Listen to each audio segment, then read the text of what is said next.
So what appears to have happened in Haiti is at least the official narrative. You know, we don't know if it's bullshit or not because a lot of it is very suspicious. Like a team of foreign mercenaries, Colombians of course, because Colombian mercenaries are everywhere, apparently, according to the official version, like just raided the president's compound at night and killed him. They didn't kill anyone else. They didn't kill any of his bodyguards. They apparently shot his wife but didn't kill her. And they apparently killed him and only him and then left.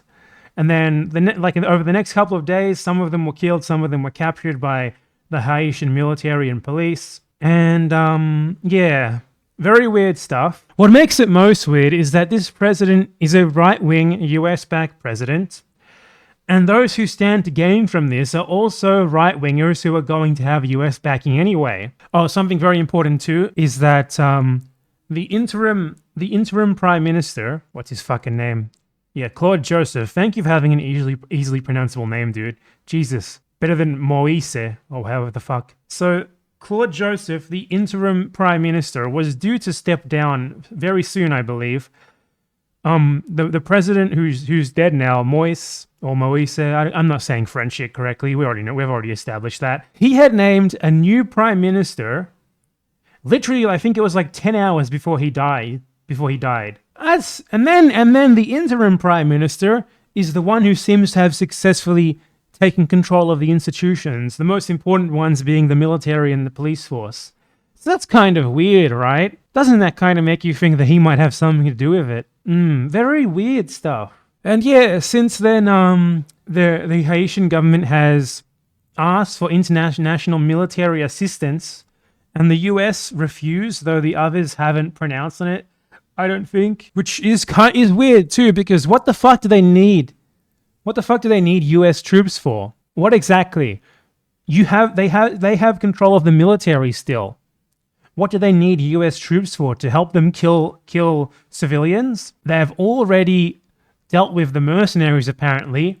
So why could they possibly want US troops other than to like maybe help to consolidate this new guy in power? One thing that I forgot to mention until now, by the way, is that the former president who died should have stepped down in 2019, but he refused to give up power. So we already had like a situation of a US-backed right-wing dictatorship that everyone hates, right? Now it's like very suspicious. I think honestly, this might be one of those situations.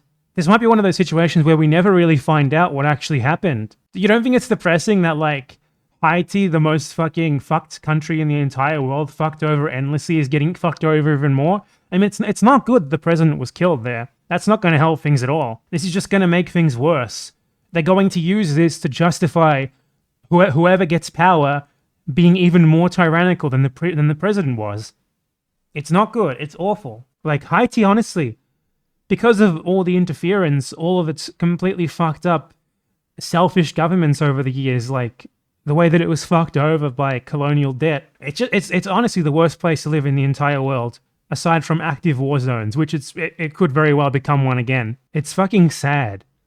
It's especially sad because the countries, like its neighboring countries, haven't been like they've been fucked over too. Don't get me wrong, but just look at the Dominican Republic. It's way better off than Haiti because it never had the original sin sort of having dared to have been free in a slave rebellion, which caused the colonial powers and the USA to try to turn them into an example for the rest not to do the same by fucking them over financially through massive debts. And ever since then, they've been essentially trying to do the same, right? Trying to prevent Haiti from becoming an example in the region for what, people power. Because Haitians, regardless of how fucked up the situation is, they never accept the terms that they're given in their governments. And that's something that the US hates. It's something that, those who want Haiti to be under their finger, not to let them be an example of like actual democracy, hate. Because they always